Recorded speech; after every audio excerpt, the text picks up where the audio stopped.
Hello, and welcome to my podcast, Good Grief. My name is Dr. Christine Malone, and in this podcast, we talk about trauma, tragedy, and survival. In each episode, I will interview someone that has gone through grief in some way, and we will discuss the impact it has had on their life. By sharing these stories, we hope that others won't feel alone should they be going through similar situations. Enjoy. Okay, listeners, thank you so much for joining me for this episode. My guest today is going to tell us a story about when she lost her husband and what she's done with her life since then. So, guest, would you go ahead and introduce yourself? Yes, hello. My name is Jennifer Hassel, and I live in Lancaster, Pennsylvania. I remarried 3 years ago. Between my new husband and me, we have 6 adult children, and we also act as staff for our 2 cats. I'm a retired lawyer, a retired nurse, and now a writer.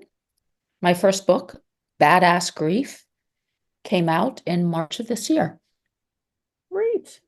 So tell us a bit about your story. I know this story kind of starts with the passing of your husband. So kind of tell us a bit about, what all that was about, and then we'll move on from there. Thank you. Yes. That particular story began in 2005. At the time, my first husband, Mark, and I had been married for 19 years. Our 3 children were ages 8, 12, and 14. Mark was a doctor. He had built a successful medical practice specializing in dermatologic surgery. That means that he did skin cancer surgeries and laser surgeries. His career was so consuming that I decided to give up my law practice to be home full time. We were blessed to have an incredibly and especially loving marriage. I admired and adored Mark. He was smart and funny. He was accomplished, kind, and generous. In some ways, looking back, it seems our lives were perfect. And I know they weren't perfect, but they sure came close. We Mm, were living our version of the American dream, but unfortunately, it didn't last. yeah. So he had cancer, is that right? Yes, the week before Mark's 45th birthday, we learned that he had stage 4 stomach cancer. And this diagnosis shocked everyone. Mark was a beloved doctor in our small community of Lancaster, Pennsylvania, but he was also an endurance athlete. He swam 2 miles before work most mornings, and our family had always been health conscious. Mark was not someone he did not smoke, he did not drink, he Yeah. had no family history, there were no risk factors. And so it came as a complete shock to get this diagnosis. Yeah. And I think that's night, kind of the way it is with a lot of different cancers today, where they really don't have I know what I just shared with you. I had breast cancer and I had all the genetic testing done, and they could find nothing in there. So it's some of the cancers today are just randomly hitting people. So yeah, that's when you don't see it coming. Yeah. So I know your kids were young at the time when he passed away. So kind of tell me a bit about, what was it that helped you during those first few months after your husband died? I think it most people that have lost someone, especially suddenly and at a young age, they'll say something similar to what I'm about to say, which is, I really don't remember. I Mm, don't remember how I survived, except that it was utter wretchedness and extremely lonely after Mark died. All the people that had surrounded us to helped us, fed us, visited Mark, or did the things people do when there's a crisis, they'd been doing that for a year and a half. So after he died, you have the funeral, and then people need to get back to their own lives. hmm I remember I cried every single day for 2 entire years. mm, I It just kills me to think my children had to watch that. yeah, But that is tough yeah, when the kids are involved because you're trying to help them through their grief while you're just completely swallowed by your own. that's absolutely right. But I do remember that in addition to crying, I read a lot of books. It's like you're looking for answers. And of course, there aren't any answers, but you want them anyway. And so you keep searching, and you also want comfort. Right. I do remember 3 particular books I read that helped a little bit. Proof of Heaven is one by Eben Alexander. There was another one, 90 Minutes in Heaven by Don Piper. And then ultimately, Viktor Frankl, who was a survivor of the Holocaust, wrote a book called Man's Search for Meaning. Great. We will actually link those when we post your podcast so people can find them. So I know you wrote a book. So tell me about your book. I know it's just come out. I know the title is Badass Grief, which I just love. So tell me about the book. Kind of what inspired you to write it? Uh, well, Badass Grief. Mm, Let me gather my thoughts for a moment, Christine. Bet. You Um, bet. Well, tell us a bit about, the legacy challenge then. I know that's kind of what led up to the book. So tell us about what is a legacy challenge for you and what is it you do for those? Badass Grief describes something that I stumbled upon, and I called it a legacy challenge. And one of the things that happened was that shortly before he died, Mark said something to me. It turned out to be almost like a mission. He knew he was dying. He knew he wouldn't live to see his kids grow up. And he said, I just don't want people to forget me. When you think of someone who is so humble that never looked to be in the spotlight, that he said that just spread eagled itself over my heart. And in a way, I made it my mission after he died to be on the lookout for ways to remember him. Oh, And I remember thinking, how do you how do you commemorate someone who died? If you did a Google search, mostly you will find things to buy. Put their name on a bench or donate to a cause or buy jewelry with their birthstone on it. Some of those things, you do those things, but it's once and done. And then life goes on. It doesn't change anything. And yeah. so I had in mind that I wanted to somehow show myself and my children, who knows who else, that because I'd known Mark, it made a difference. It changed who I was. And in a way, that was the genesis of what became the book, Badass Grief, because I stumbled on something I call a legacy challenge.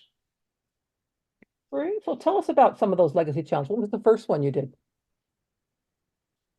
So a legacy challenge is basically it's just a way to remember and honor someone who died. And for me, my husband was such a he lived life to the fullest. And in his eulogy, in fact, he's described as someone who lived fully. So my idea was let me take that and use it to motivate myself to try to live fully. And this thinking occurred a few months after the funeral when really part of you wishes that you had died alongside your loved one. So to grab on to live fully was a stretch. Yeah. But the first thing I did was um, I got a motorcycle license. And that might not sound like a big deal, except when I did this, I was 50 years old and I had never ridden a motorcycle in my life. But we had a scooter that we'd gotten, like a little Vespa type scooter Mm, that we'd gotten when Mark first got his diagnosis, so he could get outside and just play around a little bit. A regular motorcycle would have been too heavy for him because of his declining health. So we had this scooter and it's just sitting in the garage gathering dust. And I thought, what if, what if I learned to ride that scooter?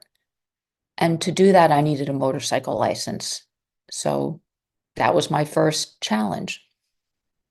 yeah. Um, That, what happened though is in actually getting the motorcycle license and the joy of accomplishing something that scared me, I realized that I'd stumbled onto a concept that might help moving forward. So every year in Mark's honor, I decided I'm going to do one big adventure or challenge, something that scares me. so what are some of those things? The motorcycle already scares me, but what else have you done? Well, again, let me repeat that I started doing these when I was 50. So each year I did another one. The second one I did was I competed in a fitness contest, a national fitness contest that required me to wear a competition bathing suit on a stage in Las Vegas. Oh my goodness. Yeah, that scares me too. That was very scary. I rode my bicycle 100 miles in a single day around Lake Tahoe. That was through an organization called Team in Training. And the purpose of that was to raise money for cancer research. Oh, great. Um, I went back to school and became a registered nurse. Um, I also went to trapeze school. Oh my.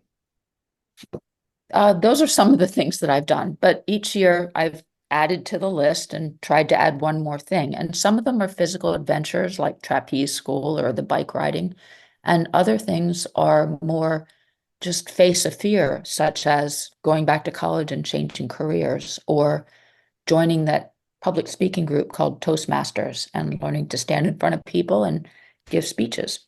Yeah. What a great way to expand your horizons, I guess. I don't even know what word I want to use there, but that's really, really cool. What has happened though as a result of doing these? I mean, how's that make you feel doing these annual adventures and challenges?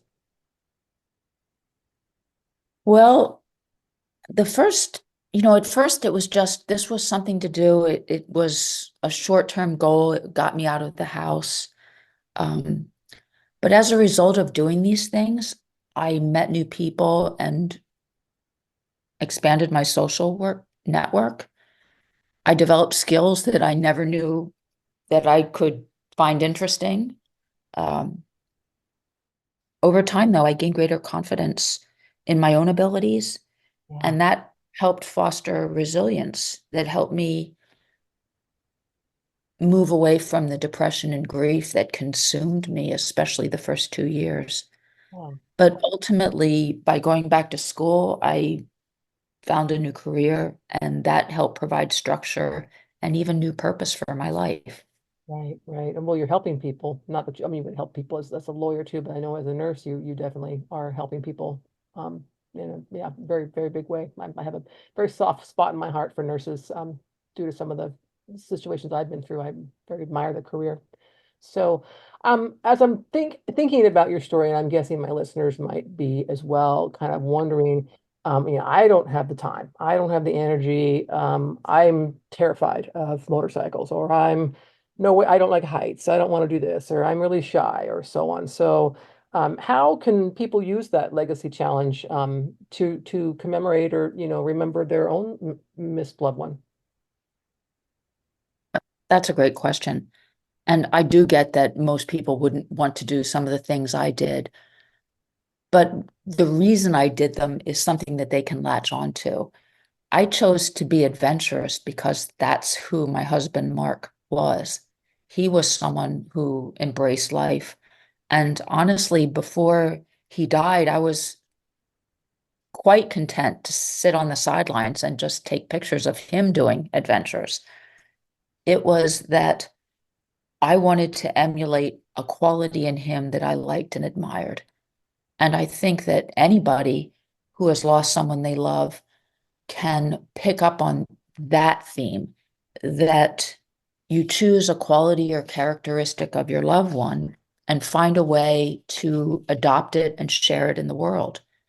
You do things to reflect that quality. So maybe your person was someone who was known for their kindness, then you can do kind things in their honor. And I chose to do one big thing every year because adventures are, well, they're time consuming and they can require some training.